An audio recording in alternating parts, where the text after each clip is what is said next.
Bismillahirrahmanirrahim. Assalamu alaikum. My name is Noor Iman. I am the student of BS Clinical Psychology, 4th semester. My roll number is 009.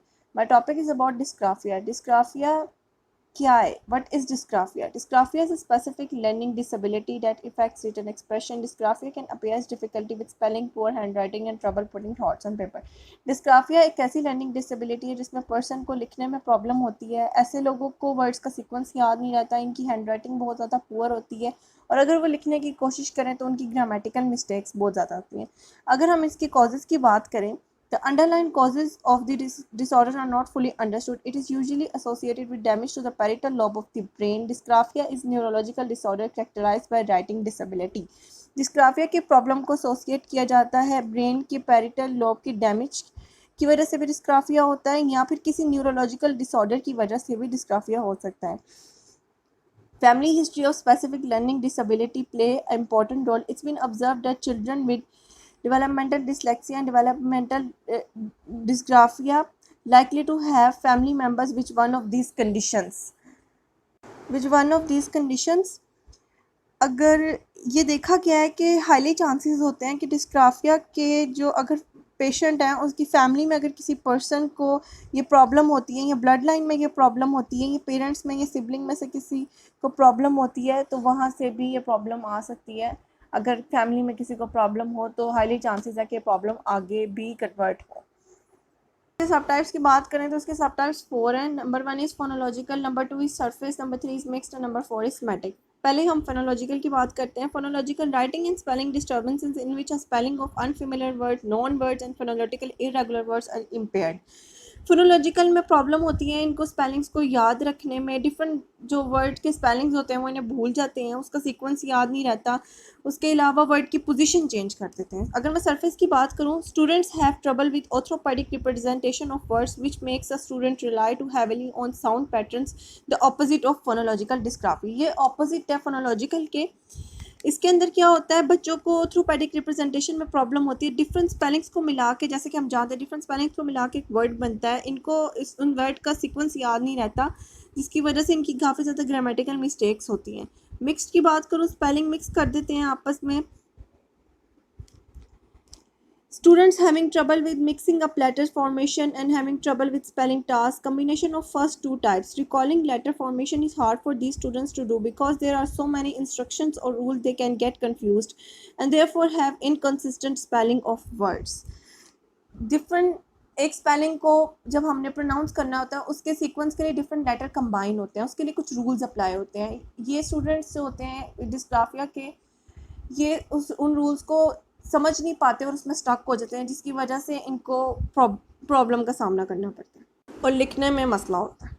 And comprehensive phrase, in student को बहुत ज़्यादा difficult लगता है कि कैसे word आपस में join होते हैं और कंबाइन होते हैं और उनका वर्ड के कम्बिनेशन के साथ एक सेंटेंस बनता है या एक फ्रेज कंप्लीट होता है, तो ये नहीं कर पाते तो और गिव अप कर देते हैं। अगर फर्दर मूव करें सिम्टम्स की तरफ, तो kids with dysgraphia have unclear, irregular and inconsistent handwriting. They also tend to write और कॉपी थिंग्स स्लोली। इनकी हैंडराइटिंग बहुत ज़्यादा पुअर होती है और इनको ये वर्ड को स्टार्ट कुछ और लेते हैं, एंड कुछ और लेते हैं, वर्ड को टोटली चेंज कर देते हैं। उसके अलावा कैपिटल वर्ड्स की जगह स्मॉल होता है, स्मॉल की जगह कैपिटल होता है।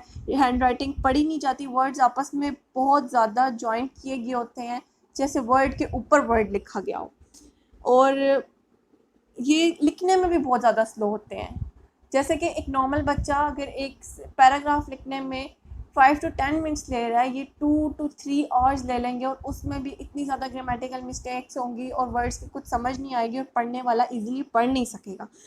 Parents or teacher may notice symptoms when the child first begins writing assignments in school. Other signs of dysgraphia to watch for include. Parents और टीचर्स को ज़्यादातर ये तब पता चलता है जब स्टार्टिंग की असाइनमेंट्स बच्चा देना शुरू करता है स्कूल के अंदर, तो उसके ये सिम्टम्स नज़र आने शुरू हो जाता है कि ये एक चाइल्ड है, ये डिस्ग्राफिया का पर्सन है, ये डिस्ग्राफिया का पेशेंट है।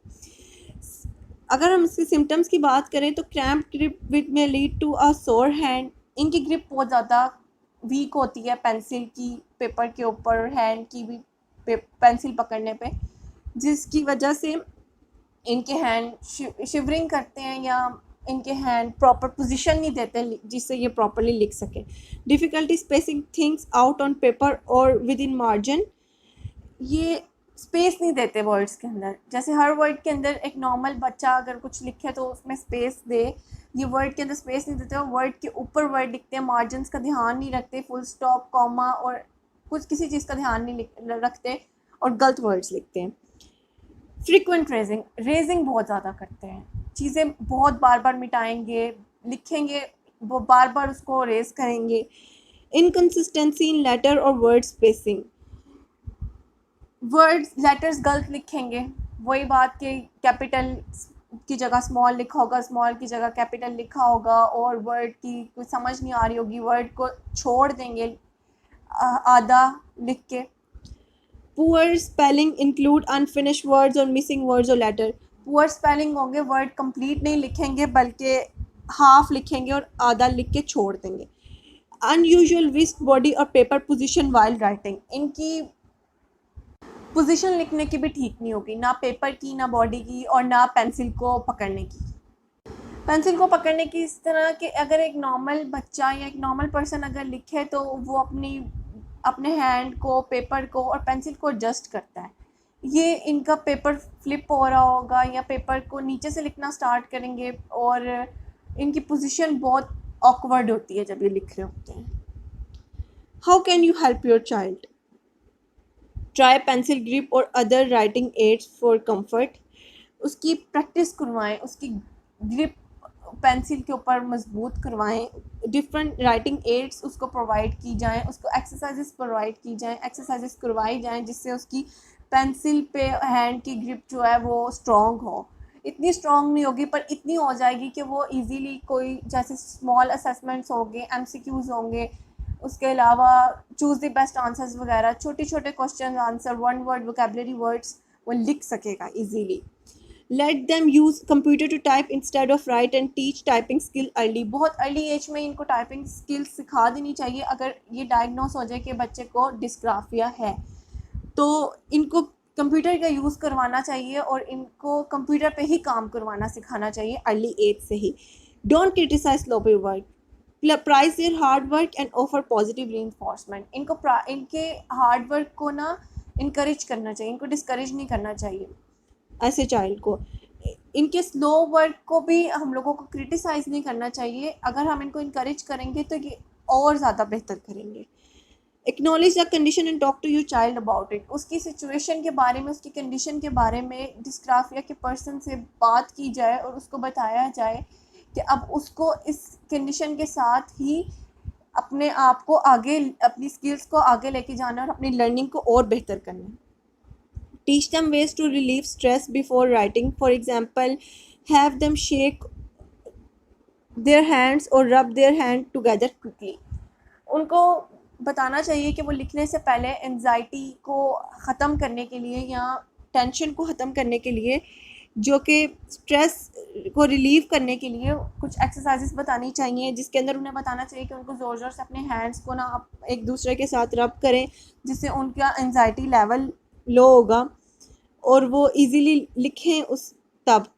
Late them squeeze a stress ball to improve hand muscle strength and coordination, उनको बताना चाहिए कि जब वो लिखने लगें उससे पहले अपनी हैंड और मसल्स की कोऑर्डिनेशन और मसल्स को स्ट्रॉन्ग करने के लिए, स्ट्रेंथ करने के लिए उनको एक बॉल को पकड़ के स्क्वीज़ करें उसको थोड़ी देर, जिसकी वजह से उनकी मसल को स्ट्रेंथ मिले और उनकी हैंड को मसल प्रॉपर वर्क करें जब वो लिख रहे हों। अदर स्पेशल असिस्टेंस, चाइल्ड की कंडीशन के बारे में उसकी टीचर को अवेयर करना और उसकी अवेयरनेस टीचर तक देना बहुत ज़्यादा ज़रूरी होता है, जिससे टीचर को ये बताना कि उसकी जो लर्निंग है वो टोटली डिफरेंट है दूसरे चाइल्ड्स की लर्निंग से, नॉर्मल बच्चों की लर्निंग से। डिस्ग्राफिया के पर्सन की लर्निंग टोटली डिफरेंट होती है, उसके लिए टीचर को स्पेशल एजुकेशन इंस्टीट्यूशन से ट्रेनिंग लेनी पड़ेगी जिससे वो इस डिस्ग्राफिया के चाइल्ड को डील करे। Some things you might ask for include shorter writing assignments or different questions for their classmates. उसके classmates के से हट के उसकी असाइनमेंट्स हो, असाइनमेंट्स उसकी छोटी हो जिससे वो इजीली कर सके, लॉन्ग और लेंथी क्वेश्चंस ना हो उसके अंदर जिससे उसे करने में डिफ़िकल्टी फेस करनी पड़े। Use of computer to type instead of write, उसे कंप्यूटर प्रोवाइड किया जाए या कंप्यूटर पे उसको टाइप करवाया जाए instead of writing. Copies of the class notes to limit writing work, उसका राइटिंग वर्क इतना ज़्यादा ना हो कि उसके लिए मुश्किल हो लिखना, क्योंकि वो लिखने से तो आगे ही उसको मसला है और वो जान छुड़वाता है बच्चा जो डिस्ग्राफिया का पर्सन है। तो उसके लिए ज़रूरी है कि उसका कॉपीज़ पे जो काम है वो बहुत थोड़ा दिया जाए, ना कि ज़्यादा दिया जाए और उस पर बर्डन हो जाए जिसे वो कर ना सके।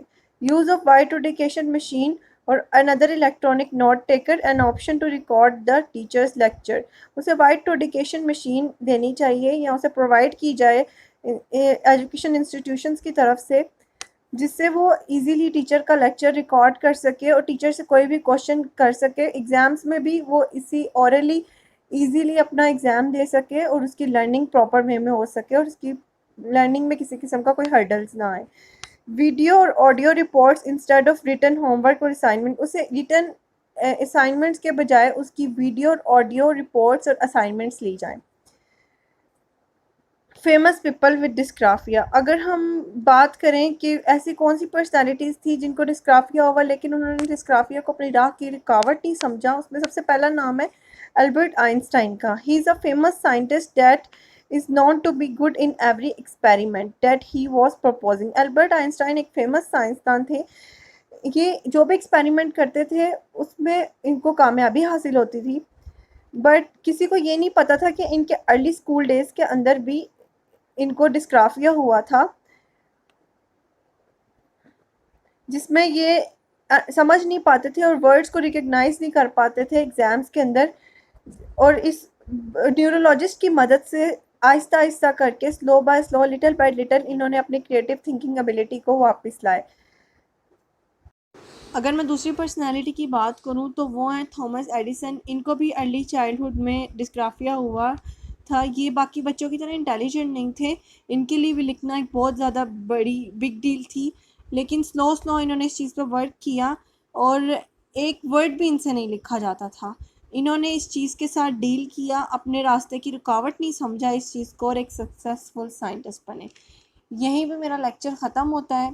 Thank you for hearing me out. अल्लाह हाफिज़।